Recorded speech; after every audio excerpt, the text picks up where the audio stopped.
Praise the lord. ప్రభువైన యేసుక్రీస్తు నామములో మీ అందరికీ శుభములు. ప్రియమైన వార్లరా, బాగున్నారా? మీరందరూ బాగుండాలని మేము కోరుతూ ఉన్నాం.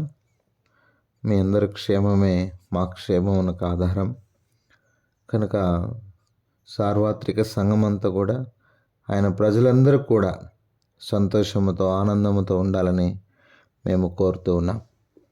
అది మా ప్రార్థన అయి ఉన్నది. రండి, జకర్యా గ్రంథము 2వ అధ్యాయము, నేటి హెబ్రోన్ క్యాలెండర్లో ఉన్న నేటి దిన వాక్యము. జకర్యా గ్రంథము 2వ అధ్యాయము 8వ వచనం కింది భాగం చదువుతున్నాను. మిమ్మును ముట్టినవాడు తన కనుగుడ్డును ముట్టినవాడని ఎంచి.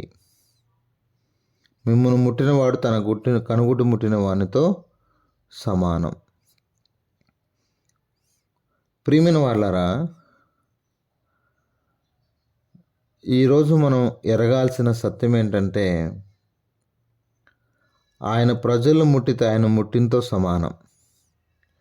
ఎవరైనా ధైర్యం చేసి ఆయన ప్రజలను ముట్టినారనుకోండి, వారికి దేవుడు తప్పక తెలియజేస్తాడు. అపోస్తలుల కాలంలో సౌలు అనే వ్యక్తి సంఘాన్ని హింసిస్తూ ఉండేవాడు. సంఘాన్ని ఎంతో హింసించాడు, ఎంతో బాధ పెట్టాడు.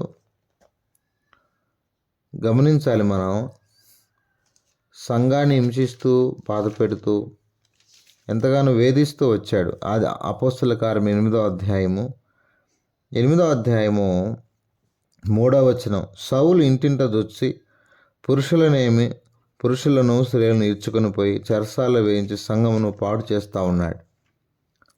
పాడు చేస్తున్న తరుణంలో దేవుడు తనను దర్శించాడు. దేవుడు తనను అద్భుతంగా దర్శించాడు.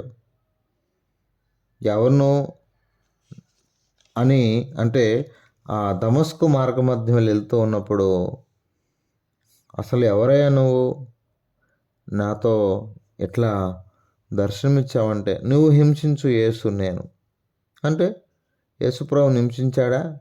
ఆయన సంఘాన్ని హింసిస్తే ఆయన్ను 9వ అధ్యాయం 4వ వచనంలో, అప్పుడు అతడు నేల మీద పడి సౌలా సౌలా నువ్వేలా హింసిస్తున్నావని తనతో ఒక స్వరం పలుకుట విన్నారు. ఎందుకు హింసిస్తున్నావు నన్ను? ఆయన బిడలు ముట్టితే ఆయన ముట్టినతో సమానమే. కాబట్టి తెలియక చాలామంది ఆయన ప్రజల జోలికి వస్తారు. పరిశుద్ధుల జోలికి వచ్చి బాగుపడ్డోళ్ళు భూమి మీద ఏం లేరు. ఈవెన్ చక్రవర్తులతో సహా, రాజులతో సహా. ఒకటే గుర్తుపెట్టుకోండి, ఎదుటిన్న వ్యక్తి పరిశుద్ధంగా దేవుని యందు భయభక్తులు కలిగి ఉంటే, నువ్వు ముట్టినావు అనుకో, నీ పని అయిపోయినట్టే.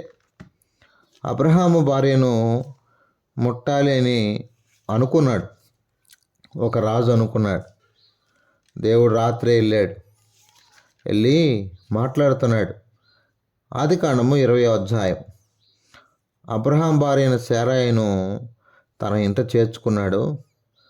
అప్పుడు అబ్రహాము తన భార్య అయిన శారాను గురించి ఈమె నా చెల్లెలని చెప్పాను గనుక గెరార్ రాజు అయిన అబీమెలెకు శారాను పిలిపించి తన ఇంట చేర్చుకునేను. 3వ వచనం. అయినను రాత్రి వేళ దేవుడు స్వప్నముందు అబీమెలెకు నొద్దకు వచ్చి, నీవు నీ ఇంటకు చేర్చుకునే స్త్రీ ఒక పురుషునికి భార్య గనుక ఆమె నిమిత్తము నువ్వు చచ్చినవాడు సుమా అని చెప్పాను. అర్థమైందా? జాగ్రత్త అని చెప్తున్నాడు. అర్థమైందా? కాబట్టి ప్రియ సహోదరులారా, అందరము గమనించాల్సిన విషయం ఏంటంటే బాగా జాగ్రత్తగా ఉండాలి. దేవుని ప్రజలను ముట్టాలంటే ప్రియ సహోదరులారా, ఇక్కడ అబ్రహామును గురించి, అబ్రహాం భార్య అయిన శారాను గురించి దేవుడు ఎంత అద్భుతంగా మాట్లాడుతున్నాడు. జాగ్రత్త, అవును ముడతావేమో, జాగ్రత్త. అంటే మనల్ని ముడితే దేవుని కనుగుడ్డును ముట్టినంత సమానం. మనం పరిశుద్ధంగా జీవించాలి. భూమి మీద ఎంతో పరిశుద్ధంగా పవిత్రంగా జీవించినప్పుడు దేవుడు మన చుట్టూ కాపుదలగా ఉంటాడు. అర్థమైందా మిత్రమా? కాబట్టి మనల్ని ముడితే దేవుని కనుగుడ్డును ముట్టినంత సమానం. అర్థమవుతుందా? దేవుని ప్రజలను ఇబ్బంది పెట్టి దేవుని సేవకులను ఇబ్బంది పెడుతున్న నేటి దినాల్లో ఉన్నవారు ఏదో ఒక దినాన దేవుడు వారితో మాట్లాడతాడు. వారికి దేవుడే శిక్ష వేస్తాడు. నా ప్రియ సహోదరులారా, జాగ్రత్త పడదాం. చక్కగా దేవుని గనపరుద్దాం. ఎవరైతే దేవుని గనపరుస్తారో, నన్ను గనపరుచు వారిని నేను గనపరుస్తాను అన్నాడు. సమూయేలు దేవుని గనపరిచాడు, హెచ్చించబడ్డాడు. యేసేపు దేవుని గనపరిచాడు, హెచ్చించబడ్డాడు. దానియేలు, హనన్య, మిషాయేలు, అజర్యాలు దేవుని గనపరిచారు, హెచ్చించబడ్డారు. మరి ఆయన గనపరుద్దామా? ఆయన హెచ్చిద్దామా? మరి నీకేమన్నా జరిగితే దేవుడు ఓర్చుకోలేడు. నీకేమన్నా నవ్వుతే దేవుడు తట్టుకోలేడు. ఇశ్రాయేలు కోసం ఐగుప్తులోకి వచ్చాడు, అర్థమైందా?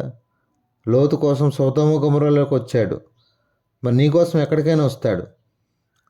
హనన్య, మిషాయేలు, అజర్యాల కోసం అగ్నిగుణంలోకి వచ్చాడు, అర్థమవుతుందా? ఎర్ర సముద్రాన్ని దాటించడానికి సముద్రం మధ్యకి వచ్చాడు, ఇశ్రాయేలు ప్రజలను దాటించడానికి. కాబట్టి ఈరోజు నీతో కూడా ఉంటాడు, నీతో కూడా వస్తాడు.